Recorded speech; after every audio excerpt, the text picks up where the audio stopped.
Em um porão de segurança máxima, nas profundezas de um laboratório secreto, repousa uma caixa que desafia todas as leis da física.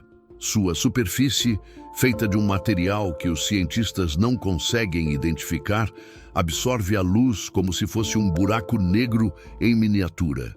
Quando raios X são direcionados a ela, os monitores mostram um vazio absoluto, um nada que não deveria existir. O que há dentro dessa caixa? As memórias de pessoas que jamais andaram sobre a Terra. Cidades que nunca foram construídas. Um tempo que parou há meio século. Este artefato foi encontrado em um avião que desapareceu em 1962 e reapareceu misteriosamente em 2012. Os passageiros não haviam envelhecido um único dia e afirmavam que, para eles, apenas poucas horas haviam se passado. Mas a parte mais intrigante e alarmante ainda estava por vir. O artefato começou a ter um efeito perturbador sobre as pessoas. Aqueles que o tocavam eram encontrados em um estado de cessação vital, mas seus corpos mantinham um calor inexplicável e seus corações ainda batiam em um ritmo lento. Os médicos não conseguiam explicar a condição. Eles estavam vivos, mas a consciência havia se desvanecido. O registro final de um dos pesquisadores ecoa um aviso arrepiante. Eu me dei conta de que não estamos estudando a anomalia. A anomalia é que está nos estudando. Fique conosco, pois a parte mais fascinante dessa jornada está para começar. Você não vai acreditar no que realmente aconteceu. A chegada do impossível. O voo que veio do passado. Era 21 de setembro de 2012, 11h43 da manhã. A torre de controle do Aeroporto Internacional John F. Kennedy, em Nova York, captou um sinal de rádio em uma frequência que não era usada há 4 décadas. Uma voz de piloto, com um sotaque antigo dos anos 60, rompeu a estática. Torre de controle. Aqui é o voo AS-237. Solicitamos pouso de emergência. Perdemos a orientação. Restam 8 minutos de combustível. Confirme nossa localização. O controlador Michael Rodrigues pensou, a princípio, que era uma brincadeira ou um teste. O banco de dados do aeroporto não tinha registro de um voo com aquele número. E a companhia aérea Airstar havia encerrado suas operações nos anos 70. Mas quando as câmeras de vigilância se voltaram para a pista 22, todos na torre ficaram paralisados de choque. Uma aeronave Lockheed Constellation, um avião de passageiros quadrimotor com a distinta fuselagem curva, se aproximava. O avião exibia uma clássica pintura em prata com listras azuis e o logotipo da Airstar, uma empresa que havia falido em 1971. Aquele tipo de aeronave havia sido desativado há mais de 40 anos. O pouso foi perfeito. Seus motores a hélice fizeram o som característico e, em seguida, silenciaram, deixando para trás uma leve névoa azul.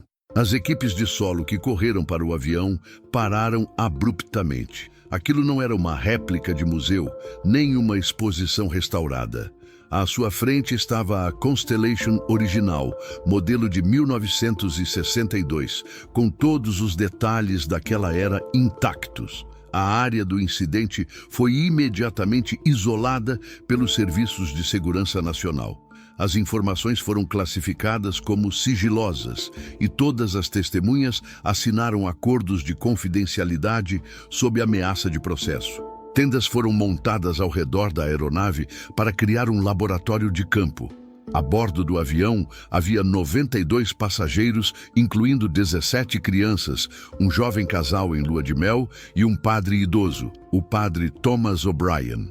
Todos estavam vivos e completamente conscientes, alegando que o dia era 21 de setembro de 1962. Não se lembravam de nada entre a decolagem e o pouso, que para eles durou apenas alguns minutos. O enigma biológico e o artefato proibido.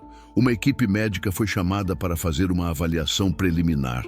Os resultados chocaram até os médicos mais experientes. Ninguém havia envelhecido um dia sequer em 50 anos. A idade biológica de todos os passageiros correspondia exatamente à de seus documentos de 1962. As crianças não haviam crescido um único centímetro e testes de DNA confirmaram suas idades com uma margem de erro de meses. Uma verificação de arquivos revelou que o voo AS-237 realmente havia desaparecido em 21 de setembro de 1962, perdendo contato de rádio sobre o Oceano Atlântico. Operações de busca e resgate não encontraram vestígios e o caso foi arquivado sob circunstâncias desconhecidas. A doutora Sarah Connolly, especialista em medicina aeronáutica, chegou ao local horas após o pouso. Ao inspecionar o avião, ela descobriu algo inexplicável.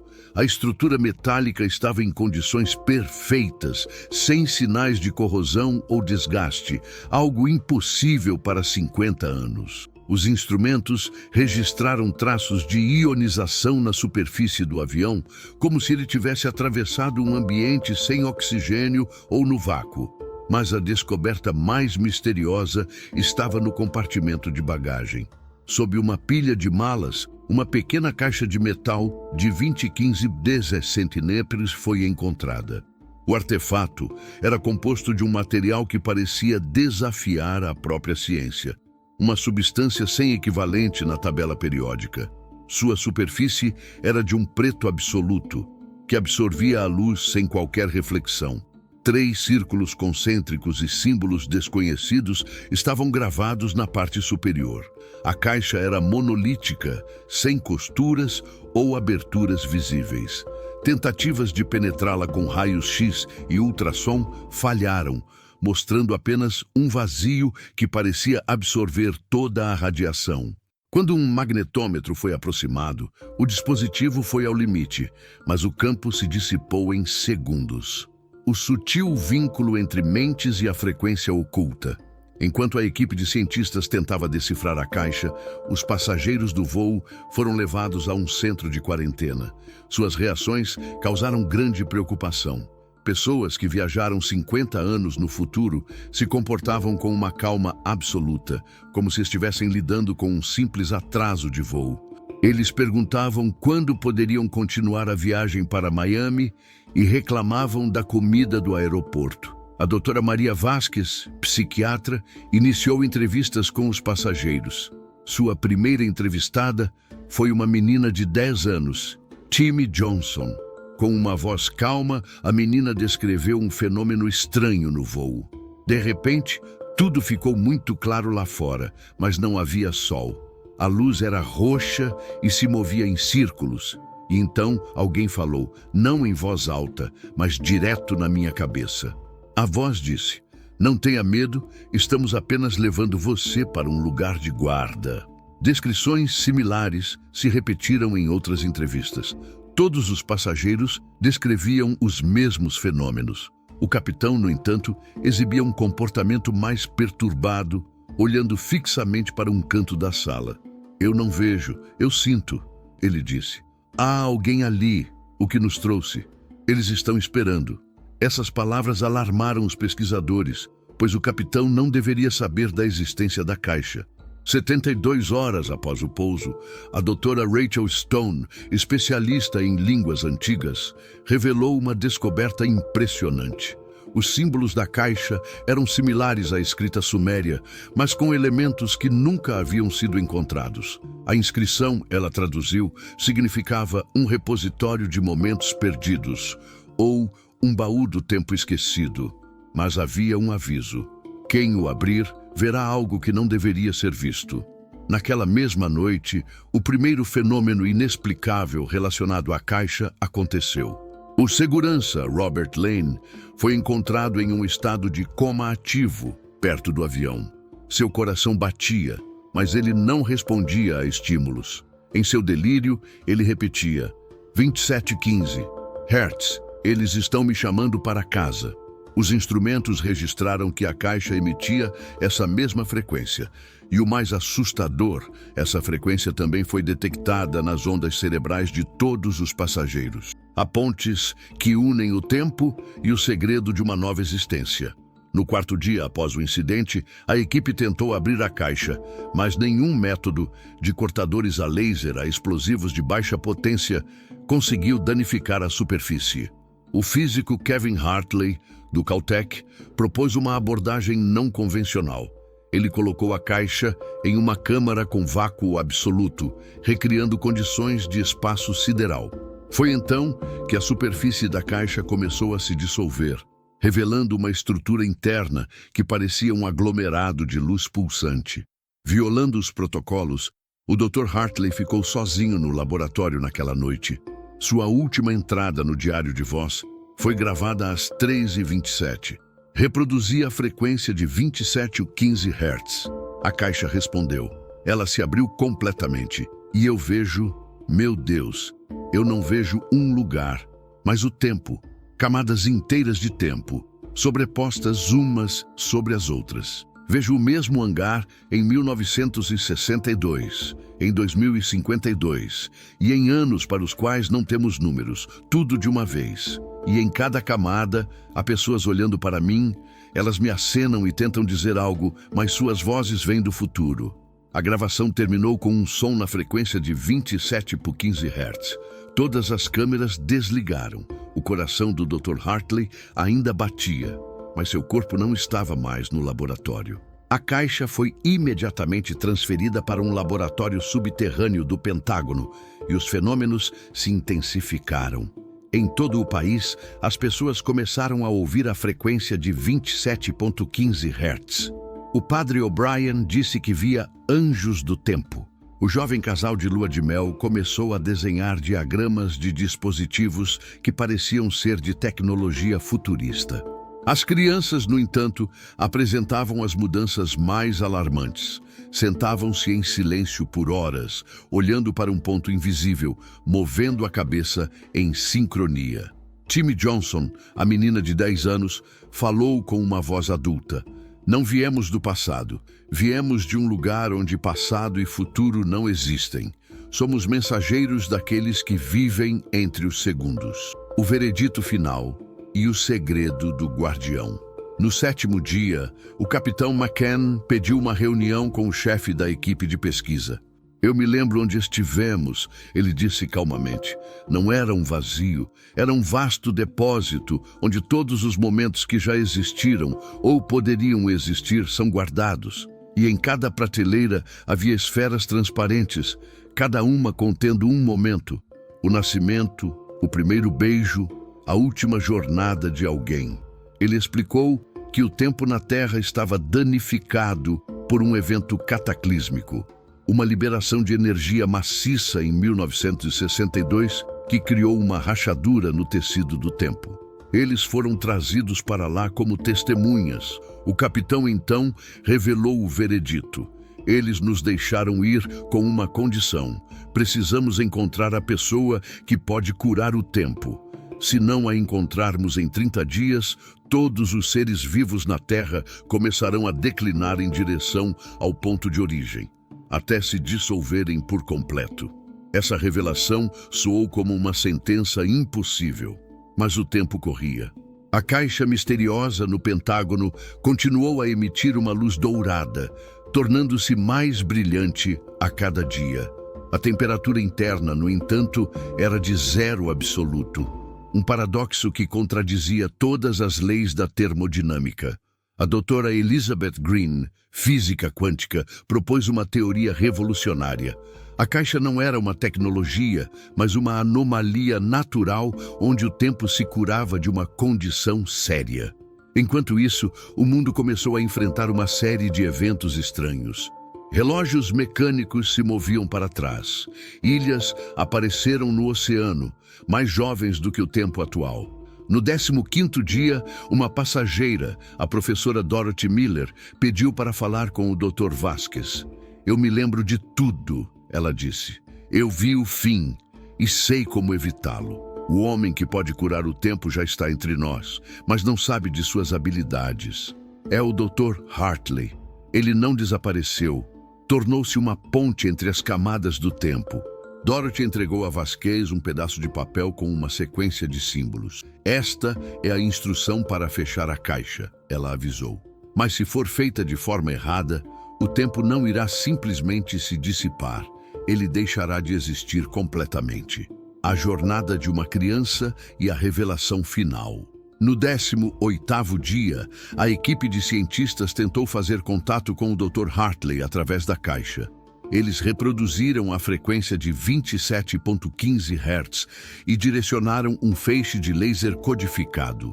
Imediatamente, uma imagem translúcida do Dr. Hartley se materializou no laboratório. "Eu ouço vocês", ele disse, com uma voz que vinha de todas as direções. "Mas eu não estou em um tempo, estou em todos ao mesmo tempo. Eu vejo o nascimento do universo e a sua dissolução." Eles perguntaram como fechar a caixa. Ele respondeu que a caixa não se fecha com força, mas quando encontra o que procura, uma testemunha que se lembrará de tudo o que aconteceu e contará às futuras gerações. O tempo não é um inimigo. Ele tenta nos salvar do esquecimento. Uma civilização que esquece seu passado está condenada a repetir seus erros. A imagem dele começou a tremular. "Faltam 7 dias. Encontre uma testemunha e faça-a entrar." A decisão foi dolorosa. No 24º dia, o pequeno Timmy Johnson se aproximou da doutora Vasquez. "Tem que ser eu", ele disse com uma voz madura.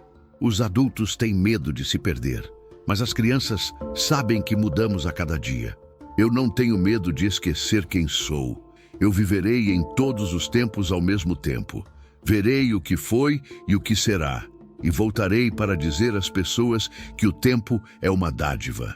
No 28º dia, os passageiros se reuniram em círculo ao redor da caixa aberta. Eles deram as mãos e cantaram uma canção que nenhum deles lembrava conscientemente. Timmy caminhou até o artefato. A luz dourada pulsava no ritmo de seu coração. Ela estendeu a mão para a luz e todos os instrumentos explodiram. "Não se esqueçam de nós", sussurrou a menina enquanto entrava na caixa. A luz se tornou tão forte que todos ficaram temporariamente cegos. Quando a visão retornou, a caixa estava fechada. Timmy havia desaparecido, mas sua voz continuou a ecoar no laboratório. "Vejo tudo, lembro de tudo, e não estou sozinha aqui. O tempo me mostra outras crianças que virão depois de mim. Uma delas se tornará uma verdadeira guardiã quando eu não puder mais suportar o fardo." A frequência de 27,15 Hz desapareceu de todos os dispositivos do mundo. Os passageiros do voo 237 começaram a envelhecer rapidamente, mas de forma indolor. Em poucas horas, eles tinham a idade real de 2012, mas eles se lembravam de tudo. Suas vidas em 1962, o que viram no depósito do tempo e a visão do futuro que Timmy lhes mostrou. O capitão McKean, agora um homem de 95 anos, disse suas últimas palavras: "O tempo nos perdoou, mas isso não significa que podemos cometer os mesmos erros de novo. A menina vai vigiar, e se a humanidade retornar ao caminho da autodissolução, ela retornará." A caixa preta foi guardada no cofre mais seguro do Pentágono. Às vezes, os guardas ouvem risadas de crianças e uma voz tranquila contando histórias.